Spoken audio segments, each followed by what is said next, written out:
On arrive à un théorème très important qui fait le lien entre résolution de système linéaire et inversibilité de matrice. Donc qui va nous, non seulement nous donner une condition nécessaire et suffisante d'inversibilité d'une matrice, mais en plus qui va nous donner aussi en pratique la méthode pour pouvoir déterminer l'inverse d'une matrice. Ce que dit le théorème, c'est que l'inversibilité d'une matrice A carré de taille n, elle va se déduire de la résolution du système AX égale Y, d'inconnu X égale X1 Xn, et de second membre Y quelconque. Plus précisément, on a l'équivalence entre les deux phrases suivantes. S'il existe une matrice B telle que pour tout XY, on ait cette équivalence, c'est-à-dire qu'on passe de ce système à celui-ci. Autrement dit, que le système AX égale Y admet une unique solution qu'on peut mettre sous la forme BY. Ici, X ne peut valoir que BY pour une certaine matrice B. Et bien dans ce cas-là, la matrice A est inversible et justement la matrice B qui va apparaître ici lors de votre résolution de système, bah, ce sera A-1. Et il y a équivalence, donc également, si A est inversible et que B est son inverse, eh bien je vais avoir directement ce système qui va admettre une unique solution qui sera A-1Y. Alors regardons un exemple pour comprendre un peu le théorème. Considérons une matrice A de taille 2 et on va appliquer le théorème, à savoir déterminer si A est inversible. Pour cela, d'après le théorème, ça revient à regarder la résolution du système AX égale Y. Donc je prends X dans R2 et Y dans R2. On a les équivalences suivantes, AX égale Y, et je vais réécrire mon système qui est écrit ici sous forme matricielle, et bien avec des équations linéaires. Voilà ce que ça donne.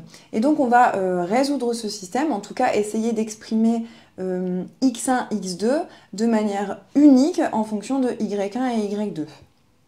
La méthode de résolution du système, ben, on l'a déjà vu ensemble, c'est la méthode du pivot. Donc ici, je vais choisir comme pivot 2 associé à la variable x1.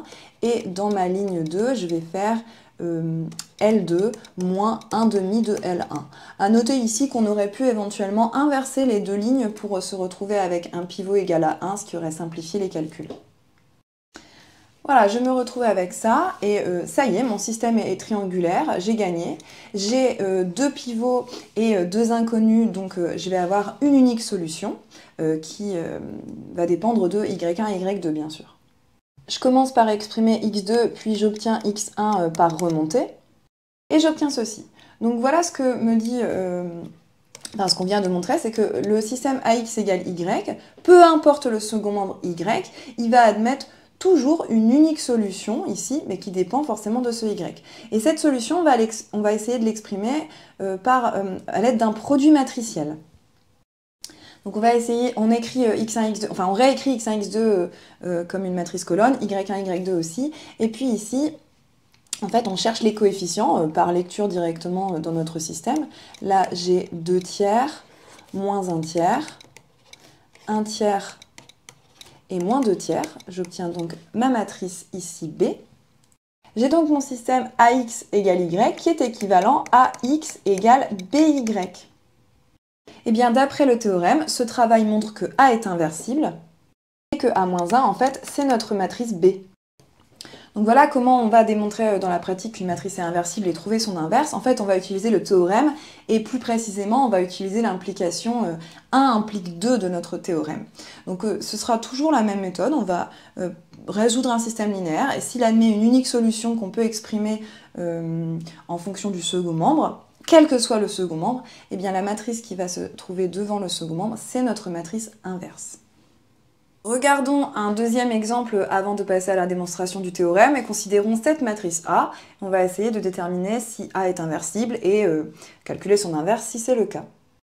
On prend donc x dans R2 et y dans R2 et on va résoudre le système AX égale Y. J'ai cette formulation-là avec des équations linéaires de mon système et je fais la méthode habituelle, donc je vais choisir 1 comme pivot donc, de la variable x1 et je vais annuler x1 dans ma ligne 2 en faisant dans la ligne 2, je fais la ligne 2 moins 2 fois la ligne 1. Je me retrouve avec ceci. Alors mon système il est échelonné. En fait j'ai un seul pivot, donc j'ai une seule inconnue principale qui est x1. Et ici en fait mon inconnue x2 est un paramètre, c'est une variable auxiliaire. J'ai également ici, je vois apparaître une équation de compatibilité. Alors cette équation de compatibilité, elle va être vraie ou non en fonction de mon second membre y1, y2. Bon, dans tous les cas, en fait, soit cette équation, pardon, elle est compatible, hein, dans le cas où y2 moins 2y1 vaut 0. Et dans ce cas-là, je vais avoir un ensemble de solutions infinies. Je vais faire passer mon paramètre de l'autre côté, je vais exprimer x1 en fonction de ce paramètre, et donc je vais avoir une infinité de solutions. Soit cette équation de compatibilité n'est pas vérifiée, si y2 moins 2y1 n'est pas égal à 0, dans ce cas-là, j'aurai un système incompatible. Donc ce que je suis en train de dire, c'est que ce système, soit il admet 0 solution, soit une infinité, en fonction de mon second membre. Dans tous les cas, il n'admet pas une unique solution. Donc d'après le théorème, eh bien, notre matrice A, elle n'est pas inversible. Alors maintenant, pour la rédaction, pour contredire le fait que pour tout y, mon système admette une unique solution, eh bien j'ai juste à exhiber un contre-exemple. Donc je vais donner un second membre qui fait que je n'ai pas une unique solution à mon système. Donc par exemple ici pour y1, y2 égale à 0, 1, eh bien on a ici y2 moins 2, y1 qui vaut 1, donc qui n'est pas égal à 0. Notre système, il est donc incompatible. Donc il admet aucune solution, et donc en particulier il n'admet pas une unique solution. Et bien par théorème, A n'est pas inversible. Donc ici pour justifier que A n'est pas inversible, vous avez juste besoin de donner un second membre en fait qui ne vérifie pas ce qu'on avait dans le théorème, à savoir qu'il existait une unique solution au système. Démontrons ce théorème. Il y a un sens qui est facile, c'est le sens 2 implique 1. Je vous rappelle qu'on a vu dans une remarque précédente que dans le cas où une matrice A est inversible, eh bien on a cette équivalence puisqu'on peut repartir en arrière en multipliant par A-1. C'est de ça dont on va se servir ici. Donc supposons que A est inversible, on note B son inverse. Alors pour tout xy, eh bien on va avoir les équivalences suivantes. Je pars de ax égale y et je vais multiplier à gauche de chaque côté de l'égalité par A-1. C'est une opération réversible d'après cette remarque. Donc je peux le faire et ça reste équivalent. Ici, je me retrouve avec l'identité fois x, donc x est égal à A-1y. Autrement dit, x égale by. J'ai bien démontré le 1. Dans le cas où A est inversible, pour tout xy, le système ax égale y admet une unique solution qui s'exprime comme A-1 fois y. Démontrons maintenant le sens 1 implique 2, en fait, qui est le sens difficile, celui dont on s'est servi d'ailleurs dans l'exemple, et celui dont on va se servir pour démontrer qu'une matrice est inversible et trouver son inverse. On suppose donc qu'on a 1, c'est-à-dire que le système ax égale y, pour tout xy, admet une unique solution qui est x égale by, avec une certaine matrice B, et ceci pour tout xy. Alors, puisque c'est vrai pour tout xy, eh bien, en particulier, c'est vrai pour y égale, ici, mes matrices colonnes EJ. Rappelez-vous, on les a déjà vues, ce sont des matrices colonnes de taille n, où on met un 1 uniquement en position en ligne J. Ok, alors qu'est-ce qui se passe quand j'applique la relation étoile à y égale E1, etc., En? Eh bien, en fait, les vecteurs x1 ici, b fois e1, etc., b fois en, vérifient chacun, respectivement, ces équations, ax1 égale e1, etc., axn égale en. Okay, on a donc, si je fais le produit matriciel de A, par la matrice composée, dont les vecteurs colonnes, ce sont justement ces x1, x2, etc., xn. Bien ici, dans la première colonne du produit, en fait, je vais avoir le résultat de ma matrice A multiplié par la colonne x1, en fait. Ceci me donne ax1 si je regarde colonne par colonne, etc., etc. Ici, j'ai le résultat de axn. Autrement dit, ça me donne E1, etc., En, c'est-à-dire en fait que A fois cette matrice, eh bien c'est tout simplement l'identité. Maintenant, mais réfléchissons, en fait, qu'est-ce que c'est cette matrice ? Eh bien, c'est la matrice B, effectivement, puisque les xi sont définis comme B fois EI. Et on l'a vu précédemment, en fait, quand on multiplie quand on multiplie une matrice par ce vecteur EI, en fait, on obtient la ième colonne de B. Donc ici, xi, c'est la ième colonne de B. Autrement dit, cette matrice-là, bien en fait, elle est égale à B, puisque x1, c'est la première colonne de B, x2, c'est la deuxième colonne de B, etc., etc. Donc en fait, l'égalité que j'ai devant les yeux, en fait, elle est tout simplement, elle signifie AB égale IN. On a bien démontré que A était inversible en utilisant le théorème qui me dit que inversible à droite, c'est équivalent à inversible à gauche, hein, que j'ai besoin de montrer qu'une seule des deux égalités, et que A-1, c'était égal à B.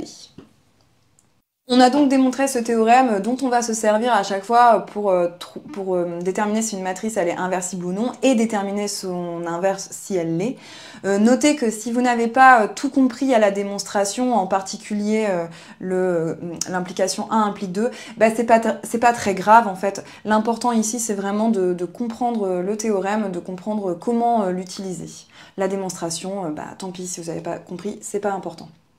Je vais vous présenter ici une autre méthode pour montrer que 1 est inversible et calculer son inverse. Une méthode que vous avez peut-être rencontrée au lycée et en fait qui est finalement la même méthode qui utilise la résolution de système linéaire, mais en fait qui est juste un autre point de vue et qui est le point de vue purement matriciel. Alors on va reprendre l'exemple précédent, en fait, on a déjà déterminé l'inverse de A en résolvant le système linéaire. Puis on va regarder comment faire juste en utilisant uniquement les matrices. À noter que ce n'est pas du tout une méthode exigible, en fait, c'est juste une méthode que certains préfèrent parce que on ne se trimballe pas les x1, x2, les inconnus, ni les seconds membres du système, on regarde juste les coefficients. Donc à vous de voir, en fait, si vous préférez cette méthode, très bien, et sinon, vous utilisez la méthode classique, résolution du système.